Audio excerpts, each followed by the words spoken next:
Hello. Whoops. I want to expand this video and I can't. Hmm. All right. I was asked by somebody who found my YouTube page. He's been asking, hi, Robert. He wanted to know what got me to seeking. There it goes again. Too low FPS. I don't know what FPS is. Whatever. Action needed. Anyway, he wanted to know what got me seeking. What got me? Okay, so I have realized that uh, when you believe that you're separate from God, that you're this person, it comes with a lot of pain. And good morning, Cynthia. It comes with a lot of pain because it's never enough. It's never small enough because the standards in society, you have to fit in this box or you're not accepted. But really, the box is in your own mind. Anyway, so it hurts believing that you're this person and mind. Those thoughts are constantly attacking you. They're attack thoughts telling you you're not good enough. Something's wrong with you. You fucked up. You did something wrong. So I was basically sabotaging my life. My kids were 10 and 6 at the time. And a thought came, am I living the life I want to live?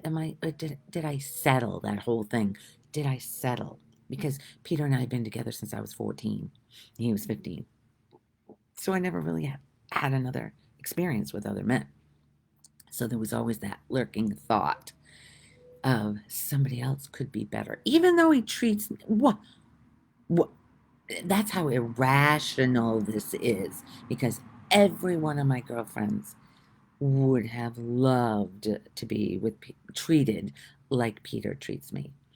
But having that without gratitude, and your mind finds fault with your partner, it's constantly finding fault. So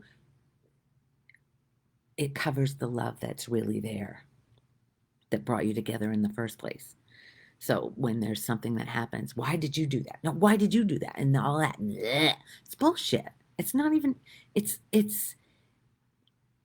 if you take a breath when you're going like this, if you take a breath and ask for a different interpretation of what happened, asking is key.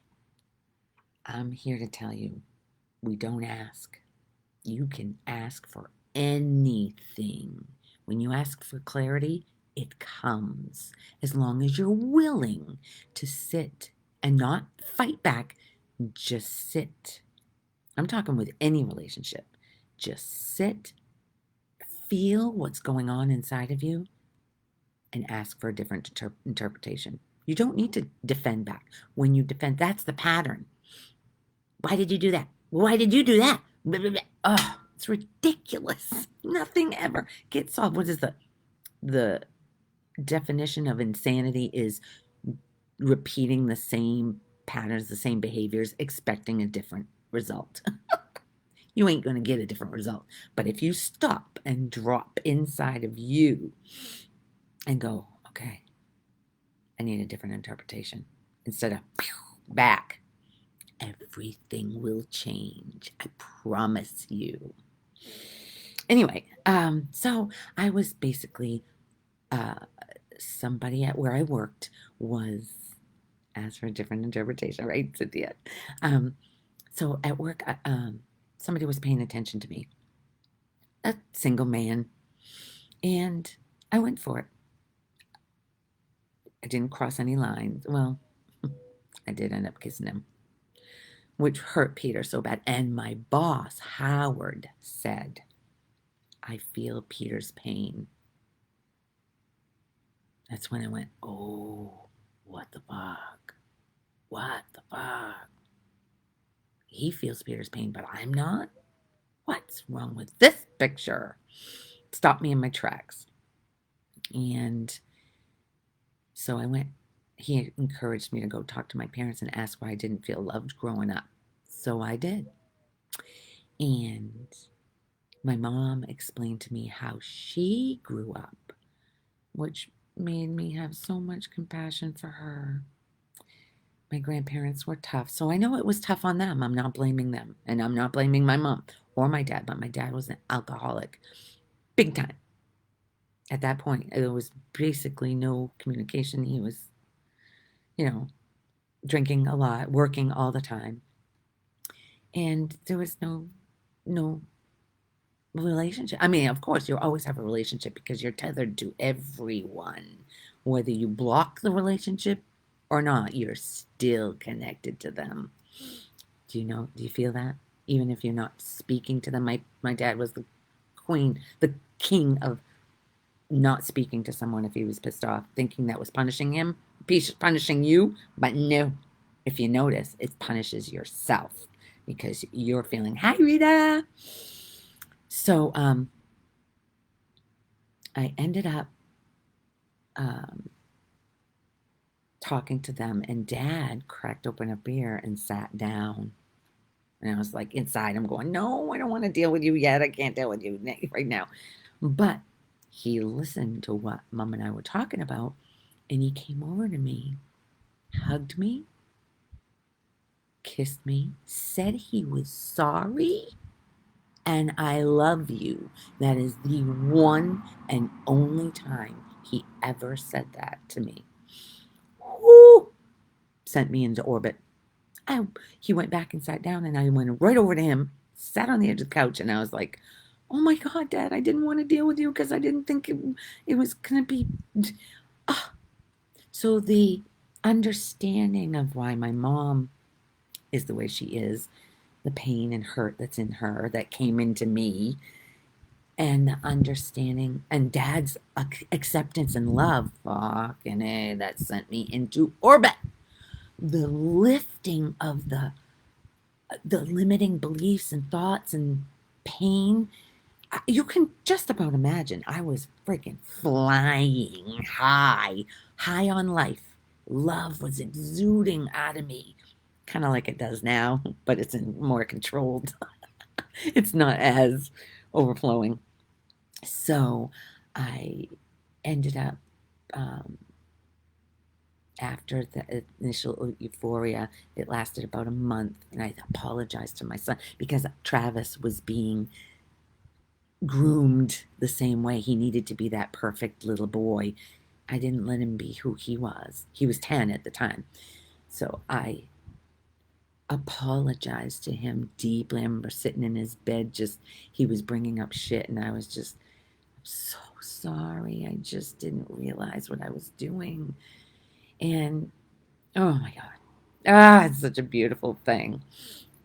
And then it came out about this guy and me and Peter. And it was a pretty horrible night, but not really, because it caused Peter to go talk to his parents and find out what went on, why he felt so stifled and in the cage and not able to be himself. And that, so together, it just worked out so beautifully. It looks horrible if you had a movie camera on what happened, but today is the best thing that ever happened. Oh my God.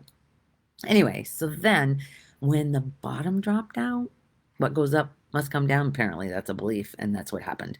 I came down hard. The love was gone. The limiting thoughts came back that something's wrong with me. I was, I'm not good enough. I'm a bad person. I hurt Peter. I hurt my mom. I hurt my sister. I hurt everybody I touch. And the pain. Oh, it was so. I wanted to end my life. I wanted to commit suicide. I wanted it over because that pain, the thoughts, and the subsequent pain in the body just was. But one foot after the other. It didn't. And I started seeking. Um, it's no different from seeking in cars or homes or whatever. You're just seeking for the love that you already are out there. Nothing, I've always said it, nothing in that world will ever, ever fill that void of separation from God. You are God. We are taught that God is a man in the sky damning us to hell, and it isn't true. That creates the fear, and that creates that belief that we're separate from him. I don't like to say it's him. It's whatever is doing all of this. It is not us. What's making that wind blow? What's making my hands do this? What's making the voice come out? What's making the seeing happening? What's making the blood flow, the heart pump? I'm not doing that. We're not doing that. Life is doing all of it. And when you surrender to control that you don't have control, it's the beginning of major shifting in here. Anyway, so I was seeking a lot, and I came into Lisa Carnes was my big, well, Eckhart Tolle's Power of Now was the first thing. I listened to that all the time. While I was biking, I would listen to it, to what he was saying, because I resonated big time. And then Lisa Carnes was the non-duality teacher that really helped me a lot. Jeff Foster, Muji, all of them. Rupert Spira, he's to the point you gotta really. Hope Johnson, she's my girl. I met her 11 years ago in Hawaii, and when she said to me, whenever somebody comes up to you and they're yelling at you or giving you a hard time or whatever, thank them. Don't lash back. Thank them, because they are showing you where you're thinking and believing there's something wrong with you. Byron Katie, her 9-day school, her 9-day silent school, silent retreat. That was my first one. Nobody thought I could do it. I did. And then I went to Jeff Foster's retreat, which was 5 days of pure silence. Ooh, want to change some shit? Don't talk for 5 days. Don't look in somebody's eye. Don't write. Don't listen to a radio. Don't listen to a TV. Don't communicate whatsoever. Whoo, that's a shifting going on. And then Lisa Carnes was there to explain to me what the fuck happened to me after that. And so then that was a 14-day retreat in Spain, which was magical, complete magic. So maybe sometime I'll talk about that, but I think this is going too long. 13 minutes. So then I'm going to cut to the scamming thing in 2021. I had a bunch of, I was flowing just like this, and then I got scammed to the tune of, I'm thinking it's close to $30,000. I'm here to tell you, it ain't about the money. It was the most perfect thing to happen to me. Because it made me question everything about life. It made me sit on this couch and feel every pain that has ever been inside of me. From childhood, not feeling like I'm enough, something's wrong with me, I'm a bad girl. I sat there, and different pictures of people that I love, but there was that, and I didn't know what love was. It was conditional. And as I sat in the visions of, like, say, my mom came across or my dad, there was feelings of not good enough. I'm guilt, so much guilt every time another face came up. Friends, I'm not a good enough friend. Oh my God, it was horrible. If Peter had walked in and saw me on that couch, he'd have called an ambulance, because my body was jumping, feeling all this shit. Every time another person would come by, an image of somebody else would come by, I'd be like, ugh, ugh. But I felt it. I'm telling you, feeling is healing. And we've stuffed these feelings since we were children. If you can sit by yourself uninterrupted and just go feel all of that shit, it's just thoughts. and your body's reacting to it. And you can, as you feel it, it's healing you. It's freedom. You are already free. It's only a thought saying you're not.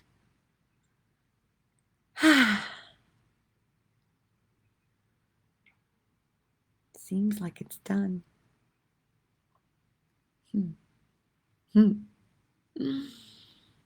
Yeah, seems like that's it. There's no more words. So, I hope you all are having a wonderful Saturday. I'm going to because we're going to the East Coast. I love going on car rides with my husband. He's at work right now, and that's going to be part of work, but he's coming to get me, and we're going for a fun day across the state of Florida. Okay, I love you all because you are me from over there.